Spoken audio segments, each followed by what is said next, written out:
بندگی کی حد سے تجاوز نہ کرو. جو کچھ تم کر رہے ہو اس پر تمہارا رب نگاہ رکھتا ہے. ٹھیک ہے. حدیث پاک ہے کہ حضور صلی اللہ علیہ وسلم کے بال سفید ہو گئے اس آیت کے نازل ہونے کے بعد. آیت بہت سخت ہے اور اس پہ حکم ہو رہا ہے کہ آپ نے قرآن کی آیتوں کو نہیں چھوڑنا. ہود کی 113 ان ظالموں کی طرف ذرا نہ جھکنا ورنہ جہنم کی لپیٹ میں آ جاؤ گے اور تمہیں کوئی ایسا ولی و سرپرست نہ ملے گا جو خدا سے تمہیں بچا سکے اور کہیں سے تم کو مدد نہ پہنچے گی. اور دیکھو نماز قائم کرو دن کے دونوں سروں پر اور کچھ رات گزرنے پر در حقیقت نیکیاں برائیوں کو دور کر دیتی ہیں. یہ ایک یاد دہانی ہے ان لوگوں کے لیے جو خدا کو یاد کرنے والے ہیں. اور صبر کر اللہ نیکی کرنے والوں کا اجر کبھی ضائع نہیں کرتا. صبر کو سمجھے. صبر سے مراد یہ ہے کہ آپ قرآن کی آیتوں کو نہیں چھوڑ رہے اس پہ صبر کر رہے ہیں. ٹھیک ہے. آپ قرآن کی آیتوں کو نہیں چھوڑیں گے اس پر آپ صبر کر رہے ہیں. صبر یہ نہیں ہے کہ آپ کا کوئی کام لیٹ ہو گیا. صبر سے مراد یہ ہے کہ آپ نے قرآن کی آیتوں کو نہیں چھوڑنا اس پہ صبر کرنا. 116 پھر کیوں نہ ان قوموں میں جو تم سے پہلے گزر چکی ہیں ایسے اہل خیر موجود رہے جو لوگوں کو زمین میں فساد برپا کرنے سے روکتے. ایسے لوگ نکلے بھی تو بہت کم جن کو ہم نے ان قوموں میں سے بچا لیا ورنہ ظالم لوگ تو انہی مزوں کے پیچھے پڑے رہے جن کے سامان انہیں فراوانی کے ساتھ دیے گئے تھے اور وہ مجرم بن کر رہے. تیرا رب ایسا نہیں ہے کہ بستیوں کو ناحق تباہ کر دے حالانکہ ان کے باشندے اصلاح کرنے والے ہوں. تھوڑا سا انالیسس کر لیں کہ پاکستان میں 2005 میں زلزلہ آیا. 2002 کے بعد دھماکے ہوتے رہے. 2001 میں ڈینگی شروع ہوا. ڈینگی اب بھی چل رہا ہے. ٹھیک ہے. 2019 میں کورونا آ گیا. ٹھیک ہے. اور 2022 میں جو ہے آدھے سے زیادہ پاکستان جو ہے وہ ڈوب گیا پانی میں. ٹھیک ہے. تو اللہ تعالیٰ سزا کیوں دے رہے سوچنے والی بات ہے. قرآن کی آیت کیا کہہ رہی ہے. آپ نے کتاب کو نہیں چھوڑنا. آپ نے شرک نہیں کرنا. 118 سورہ ہود بے شک تیرا رب اگر چاہتا تو تمام انسانوں کو ایک گروہ بنا سکتا تھا مگر اب وہ مختلف طریقوں ہی پر چلتے رہیں گے. ہود 119 اور بے راہ رویوں سے صرف وہ لوگ بچیں گے جن پر تیرے رب کی رحمت ہے. اسی آزادی انتخاب و اختیار کے لیے ہی تو اس نے انہیں پیدا کیا تھا اور تیرے رب کی وہ بات پوری ہو گئی جو اس نے کہی تھی کہ میں جہنم کو جن اور انسان سب سے بھر دوں گا. سورہ ہود 120 اور اے محمد صلی اللہ علیہ وآلہ وسلم یہ پیغمبروں کے قصے جو ہم تمہیں سناتے ہیں یہ وہ چیزیں ہیں جن کے ذریعے سے ہم تمہارے دل کو مضبوط کرتے ہیں.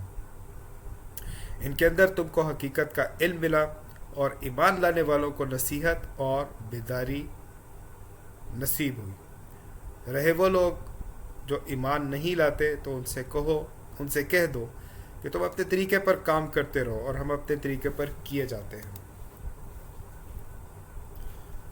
ہود 122 انجام کار کا تم بھی انتظار کرو اور ہم بھی منتظر ہیں. 123 آسمانوں اور زمین میں جو کچھ چھپا ہوا ہے سب اللہ کے قبضہ قدرت میں ہے اور سارا معاملہ اسی کی طرف رجوع کیا جاتا ہے. بس اے نبی صلی اللہ علیہ وآلہ وسلم تو اس کی بندگی کر اور اسی پر بھروسہ رکھ. ٹھیک ہے. بہتر ترجمہ کریں گے تو اس کی عبادت کر اور اسی پر بھروسہ رکھ. جو کچھ تم لوگ کر رہے ہو تیرا رب اس سے بے خبر نہیں ہے. کیسے کلیریفائی کر لیں کہ بعض اوقات جو ہے وہ سید مودودی صاحب نے ترجمہ کیا ہوا اے نبی. ٹھیک ہے. تو وہاں پہ ضمیر جو ہے ڈائریکٹ رسول نبی سے نہیں کنیکٹ ہو رہی. ٹھیک ہے. اس میں جو حکم ہے تمام مسلمانوں کے لیے آ رہا ہے. ٹھیک ہے. بطور سنت رسول آپ نے دیکھا کہ جس ترتیب میں سورہ قمر میں ہم نے پانچوں رسول و نبیوں کو پڑھا تھا اسی ترتیب میں سورہ ہود میں اللہ تعالیٰ نے ریپیٹ کر دیا. سورہ ہود میں اس نے آپ کو پوری سٹوری ریپیٹ کر دی. اب ہم سورہ راف پڑھ رہے ہیں. سورہ راف پڑھ رہے ہیں 59 سے 87. سورہ راف میں وہی باتیں ریپیٹ ہو رہی ہیں اور اسی ترتیب میں پانچوں رسول و نبیوں کا ذکر آ رہا ہے. قوموں کو اللہ تعالیٰ تباہ کر رہے 5 گناہوں کی وجہ سے. 5 قوموں کو اللہ تعالیٰ تباہ کر رہے 4 گناہوں کی وجہ سے. قوم شرک کر رہی ہے, قوم کفر کر رہی ہے, قوم لین دین میں بےایمانی کر رہی ہے, قوم ہم جنس پرستی کر رہی ہے. 4 گناہ ہیں جن کی وجہ سے قوموں کو تباہ کیا جا رہا ہے. اعراف کی 59 پڑھیں. ہم نے نوح علیہ السلام کو اس کی قوم کی طرف بھیجا، اس نے کہا اے برادران قوم، اللہ کی بندگی کرو، اس کے سوا تمہارا کوئی خدا نہیں ہے، میں تمہارے حق میں ایک ہولناک دن کے عذاب سے ڈرتا ہوں۔ میسج دیکھیں ریپیٹ ہو رہا ہے، عبد اللہ ما لکم من الہ غیرہ، بار بار ریپیٹ ہوتا جا رہا ہے، اللہ کی عبادت کرو، اس کے سوا تمہارا کوئی الہ نہیں ہے۔ فہمی ترجمہ کریں گے، آپ نے کتاب کو نہیں چھوڑنا، آپ نے شرک نہیں کرنا۔ اعراف 60-61۔ اس کی قوم کے سرداروں نے جواب دیا، ہم کو تو یہ نظر آتا ہے کہ تم سری گمراہی میں مبتلا ہو۔ نوح علیہ السلام نے کہا اے برادران قوم، میں کسی گمراہی میں نہیں پڑا ہوں، بلکہ میں رب العالمین کا رسول ہوں۔ دیکھیں کہ قرآن بار بار ریپیٹ کرتا جا رہا ہے، اور قوم کے جو سردار ہیں، بڑے ہیں، وہ رسول نبی کا مذاق اڑا رہے، طنز کر رہے ہیں۔ 62-63 سورہ اعراف۔ تمہیں اپنے رب کے پیغامات پہنچاتا ہوں، تمہارا خیر خواہ ہوں، اور مجھے اللہ کی طرف سے وہ کچھ معلوم ہے جو تمہیں معلوم نہیں۔ کیا تمہیں اس بات پر تعجب ہوا کہ تمہارے پاس خود تمہاری اپنی قوم کے ایک آدمی کے ذریعے تمہارے رب کی یاد دہانی آئی تاکہ تمہیں خبردار کرے اور تم غلط روی سے بچ جاؤ اور تم پر رحم کیا جائے؟ ٹھیک ہے، یاد دہانی کی جگہ ہم ترجمہ کریں گے ذکر، میں نے انڈر لائن بھی کیا، وہ دیکھ لیں۔ ٹھیک ہے، ذکر سے مراد کتاب ہے، قرآن ہے۔ اعراف 64۔ مگر انہوں نے اس کو جھٹلا دیا، آخرکار ہم نے اسے اور اس کے ساتھیوں کو ایک کشتی میں نجات دی اور ان لوگوں کو ڈبو دیا جنہوں نے ہماری آیات کو جھٹلایا تھا، یقیناً وہ اندھے لوگ تھے۔ ٹھیک ہے، قرآن ریپیٹ کر رہے ہیں، جن لوگوں نے قرآن کو چھوڑ دیا وہ اندھے لوگ ہیں۔ 65۔ اور عاد کی طرف ہم نے ان کے بھائی ہود علیہ السلام کو بھیجا، اس نے کہا اے برادران قوم، اللہ کی بندگی کرو، اس کے سوا تمہارا کوئی خدا نہیں ہے، پھر کیا تم غلط روی سے پرہیزدار کرو گے؟ ٹھیک ہے، ورڈز ریپیٹ اور آیت کا حصہ ریپیٹ ہو رہا ہے، پیغام ریپیٹ ہو رہا ہے، عبد اللہ ما لکم من الہ غیرہ، آپ نے کتاب کو نہیں چھوڑنا، آپ نے شرک نہیں کرنا۔ آیت 66۔ اس کی قوم کے سرداروں نے جو اس کی بات ماننے سے انکار کر رہے تھے جواب میں کہا، ہم تو تمہیں بے عقلی میں مبتلا سمجھتے ہیں اور ہمیں گمان ہے کہ تم جھوٹے ہو۔ 67۔ اس نے کہا اے برادران قوم، میں بے عقلی میں مبتلا نہیں ہوں، بلکہ میں رب العالمین کا رسول ہوں۔ 68-69۔ تم کو اپنے رب کے پیغامات پہنچاتا ہوں اور تمہارا ایسا خیر خواہ ہوں جس پر بھروسہ کیا جا سکتا ہے۔ کیا تمہیں اس بات پر تعجب ہوا کہ تمہارے پاس خود تمہاری اپنی قوم کے ایک آدمی کے ذریعے سے تمہارے رب کی یاد دہانی آئی، یعنی ذکر آیا، تاکہ وہ تمہیں خبردار کرے؟ بھول نہ جاؤ کہ تمہارے رب نے نوح علیہ السلام کی قوم کے بعد تم کو اس کا جانشین بنایا اور تمہیں خوب تنومند کیا، بس اللہ کی قدرت کے کرشموں کو یاد رکھو، امید ہے کہ فلاح پاؤ گے۔ ٹھیک ہے، قرآن کی اصطلاحات کا آپ ترجمہ نہیں کریں گے، ان کو ایز اٹ از یوز کریں گے۔ آیت 70 سورہ اعراف۔ انہوں نے جواب دیا، کیا تو ہمارے پاس اس لیے آیا ہے کہ ہم اکیلے اللہ ہی کی عبادت کریں اور چھوڑ دیں جن کی عبادت ہمارے باپ دادا کرتے آئے ہیں؟ اچھا تو لے آ وہ عذاب جس کی تو ہمیں دھمکی دیتا ہے، اگر تو سچا ہے۔ قوم کے اصل مسئلے کو سمجھے، قوم کیا کر رہی ہے؟ قوم شرک کر رہی ہے۔ آیت 71۔ اس نے کہا تمہارے رب کی پھٹکار تم پر پڑ گئی، اس کا غضب ٹوٹ پڑا، کیا تم مجھ سے ان ناموں پر جھگڑتے ہو جو تم نے اور تمہارے باپ دادا نے رکھ لیے ہیں، جن کے لیے اللہ نے کوئی سند نازل نہیں کی ہے؟ اچھا تو تم بھی انتظار کرو اور میں بھی تمہارے ساتھ انتظار کرتا ہوں۔ آخرکار ہم نے اپنی مہربانی سے ہود علیہ السلام اور اس کے ساتھیوں کو بچا لیا اور لوگوں کی جڑ کاٹ دی جو ہماری آیات کو جھٹلا چکے تھے اور ایمان لانے والے نہ تھے۔ اعراف 73۔ اور سمود کی طرف ہم نے ان کے بھائی صالح علیہ السلام کو بھیجا، اس نے کہا اے برادران قوم، اللہ کی بندگی کرو، اس کے سوا تمہارا کوئی خدا نہیں ہے، تمہارے پاس تمہارے رب کی کھلی دلیل آ گئی۔ کھلی دلیل یعنی قرآن کی آیت، قرآن کی آیت ہی دلیل ہے۔ یہ اللہ کی اونٹنی تمہارے لیے ایک نشانی کے طور پر آئی ہے، یعنی ایک آیت کے طور پہ آئی ہے۔ عربی کے الفاظ دیکھ لیں، ہم ترجمہ نہیں کریں گے اصطلاح کا۔ لہٰذا اسے چھوڑ دو کہ خدا کی زمین میں چلتی پھرے، اس کو کسی برے ارادے سے ہاتھ نہ لگانا ورنہ ایک دردناک عذاب تمہیں آ لے گا۔ ٹھیک ہے، ہم نے قرآن کو اس کی ریپیٹیشن سے سمجھنا ہے، ڈیٹیلز کی جو پلس مائنس ہے اس سے ہمیں کنسرن نہیں ہے۔ مین میسج کو دیکھیں جو ریپیٹ کر رہا ہے، عبد اللہ ما لکم من الہ غیرہ، آپ نے کتاب کو نہیں چھوڑنا، آپ نے شرک نہیں کرنا۔ 74۔ یاد کرو وہ وقت جب اللہ نے قوم عاد کے بعد تمہیں اس کا جانشین بنایا اور تم کو زمین میں یہ منزلت بخشی کہ تم اس کے ہموار میدانوں میں عالیشان محل بناتے اور اس کے پہاڑوں کو مکانات کی شکل میں تراشتے ہو، بس اس کی قدرت کے کرشموں سے غافل نہ ہو جاؤ اور زمین میں فساد برپا نہ کرو. ٹھیک ہے، آپ جب کتاب کو چھوڑ دیں گے تو کیا ہوگا؟ فساد ہوگا. ٹھیک ہے، فساد جو ہے امن کی ضد ہے. اسلام کو قائم کریں گے تو امن ہوگا، اسلام کو قائم نہیں کریں گے تو فساد ہوگا. آپ صراط مستقیم کو چھوڑ دیں گے تو فساد ہوگا. اور آپ 75 اس کی قوم کے سرداروں نے جو بڑے بنے ہوئے تھے، لفظ دیکھیں تکبر ریپیٹ کر رہا ہے. سب سے پہلے تکبر کس نے کیا تھا؟ یاد کریں. کمزور طبقہ کے ان لوگوں سے جو ایمان لے آئے تھے کہا، کیا تم واقعی یہ جانتے ہو کہ صالح اپنے رب کا پیغمبر ہے؟ انہوں نے جواب دیا، بے شک جس پیغام کے ساتھ وہ بھیجا گیا ہے اسے ہم مانتے ہیں. ان برائیوں کے مدیوں نے کہا، جس چیز کو تم نے مانا ہے ہم اس کے منکر ہیں. ٹھیک ہے، لفظ دیکھیں استکبرہ، تکبر ریپیٹ کر رہا ہے.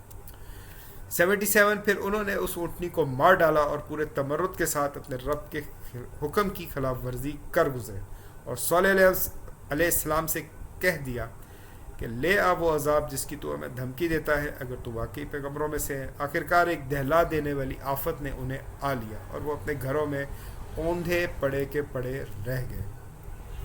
79 اور صالح علیہ السلام یہ کہتا ہوا ان کی بستیوں سے نکل گیا کہ اے میری قوم، میں نے اپنے رب کا پیغام تجھے پہنچا دیا اور میں نے تیری بہت خیر خواہی کی، مگر میں کیا کروں کہ تجھے اپنے خیر خواہ پسند ہی نہیں ہے.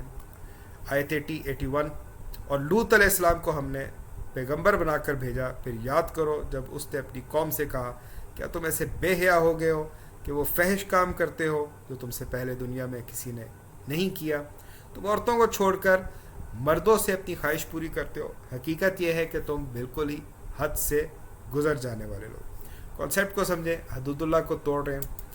واحد قوم ہے جس کے ساتھ شرک کا ذکر نہیں آ رہا، حدود اللہ توڑنے کا یعنی ہم جنس پرستی کا ذکر آ رہا ہے. اعراف 82 مگر اس کی قوم کا جواب اس کے سوا کچھ نہ تھا کہ نکالو ان لوگوں کو اپنی بستیوں سے، بڑے پاک باز بنتے ہیں یہ.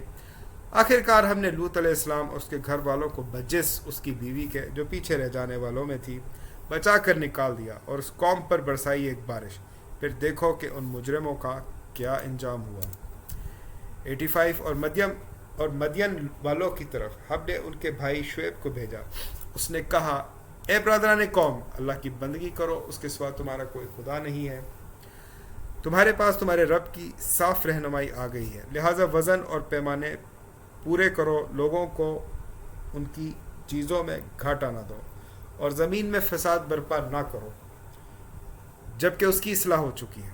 اسی میں تمہاری بھلائی ہے اگر تم واقعی مومن ہو. رسول پیغام کیا دے رہے ہیں؟ آپ نے کتاب کو نہیں چھوڑنا، آپ نے شرک نہیں کرنا، اور ایک خاص بات پر ذکر ہو رہا ہے، جو بیماری، جو گناہ جو ہے قوم میں پایا جاتا ہے، لین دین میں بے ایمانی، اس کا ذکر ہو رہا ہے. اسی کو فردر اللہ تعالیٰ ایکسپلین کر رہے ہیں اگلی آیتوں میں 86 اور 87 میں. اور زندگی کے ہر راستے پر رہزن بن کر نہ بیٹھ جاؤ کہ لوگوں کو خوف زدہ کرنے اور ایمان لانے والوں کو خدا کے راستے سے روکنے لگو اور سیدھی راہ کو ٹیڑھا کرنے کے درپے ہو جاؤ. یاد کرو وہ زمانہ جب تم تھوڑے تھے، پھر اللہ نے تمہیں بہت کر دیا، اور آنکھیں کھول کر دیکھو کہ دنیا میں مفسدوں کا کیا انجام ہوا. اگر تم میں سے ایک گروہ اس تعلیم پر جس کے ساتھ میں بھیجا گیا ہوں ایمان لاتا ہے اور دوسرا ایمان نہیں لاتا تو صبر کے ساتھ دیکھتے رہو یہاں تک کہ اللہ ہمارے درمیان فیصلہ کر دے، اور وہی سب سے بہتر فیصلہ کرنے والا ہے.